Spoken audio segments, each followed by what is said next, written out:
Di dunia pertambangan yang ada di Indonesia, truk adalah alat utama untuk memindahkan hasil pertambangan dari lokasi pertambangan ke tempat pemrosesan lebih lanjut dari hasil tersebut. Dan selama di perjalanan, truk-truk tambang ini juga akan ditutupi bagian bagasinya supaya barang bawaannya tidak tumpah pada saat perjalanan. Kemudian para supir juga akan melakukan konvoi untuk menghindari yang namanya kejahatan di jalan raya seperti bajing loncat ataupun pemalakan. Tapi selain dari sistem perjalanan para supir truk tambang ini yang sudah terkoordinasi dari dulu sampai saat ini, ada fakta unik yang mungkin jarang diketahui banyak orang tentang truk tambang ini. Yang mana faktanya, truk tambang ini ternyata banyak yang bodong alias tidak memiliki surat-surat lengkap untuk kendaraannya. Sampai-sampai para supir truk tambang ini terkadang harus mengganti plat nomor palsunya beberapa kali, supaya truk itu tidak bisa dideteksi oleh pihak yang berwajib. Pertanyaannya adalah, kenapa truk tambang yang ada di Indonesia banyak yang bodong? Apakah pihak kepolisian tidak pernah menegakkan hukum terkait truk tambang yang bodong ini? Jadi alasan utama banyak truk tambang yang bodong ini adalah tentu aja biaya pembelian truk tambang bodong ini jauh lebih murah jika dibandingkan dengan truk yang memiliki surat lengkap. Tambang, khususnya batu bara dan mineral tertentu, terbukti bisa menghasilkan omset besar dalam waktu yang singkat. Dan para pengusaha skala kecil sampai menengah melihat kesempatan itu untuk menjadi lahan pencarian utama mereka. Tapi kurangnya biaya untuk membeli kendaraan truk, apalagi mengurus administrasi kenegaraan tentang penambangan, jalan pintas, penambangan ilegal, dan truk-truk bodong ini jadi alat utama mereka memuluskan usahanya. Yang mana truk pick up yang bodong itu cukup membawa batu bara atau mineral lainnya lalu kirim ke pembeli lokal atau penampung. Dan karena truk-truk itu tidak melewati jalur yang memiliki rawan polisi, truk-truk bodong ini akan selalu aman menjalankan operasionalnya.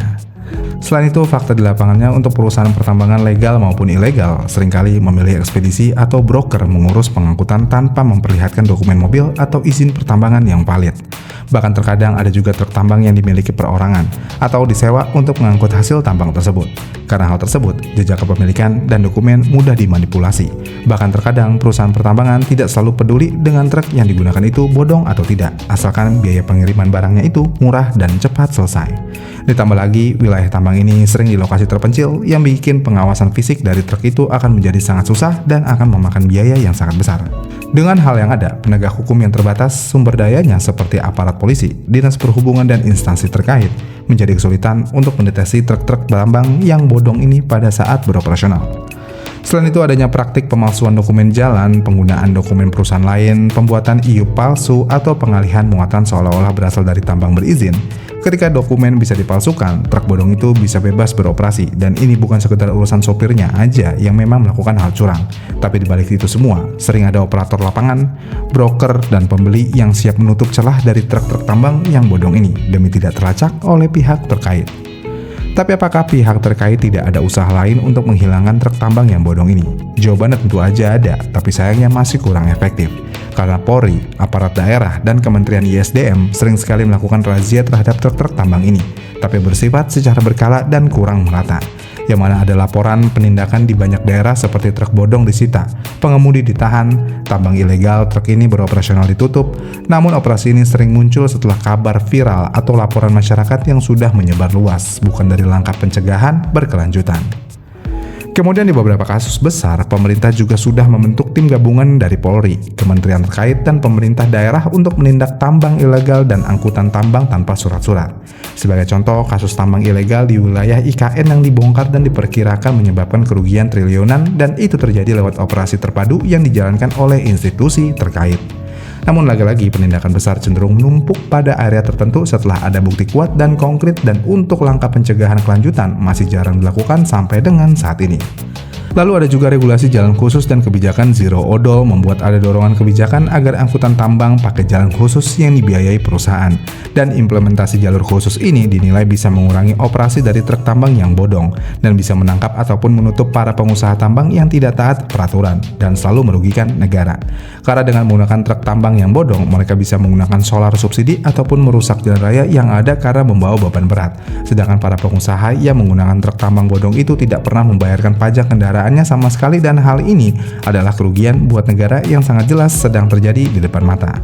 Dan dengan adanya truk tambang bodong ini berarti sudah ada struktur yang terorganisasi dari penyediaan truk bodong di beberapa wilayah pertambangan.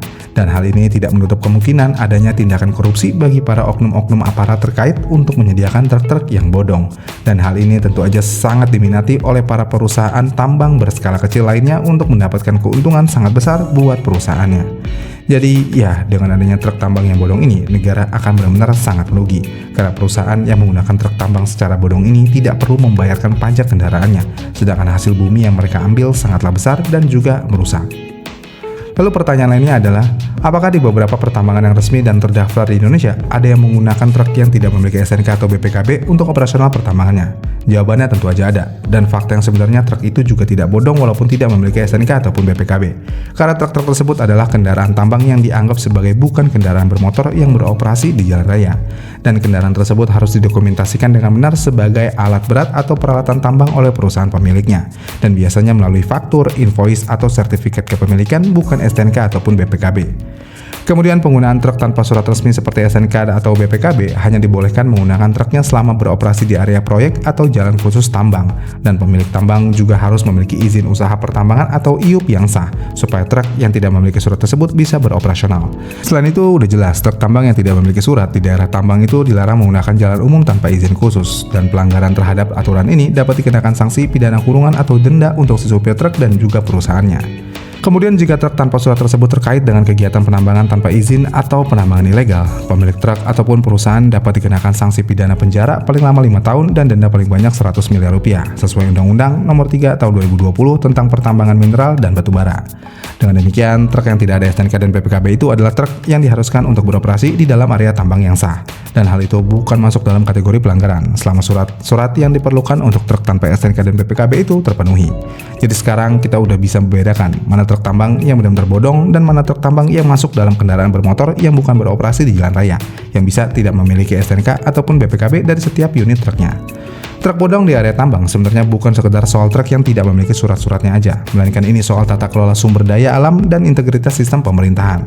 Selama ada ekonomi yang jauh lebih menguntungkan dibandingkan resiko ditangkap, dan selama pencegahan hanya bersifat sementara ataupun tidak merata, praktek truk bodong di daerah pertambangan ini akan selalu ada.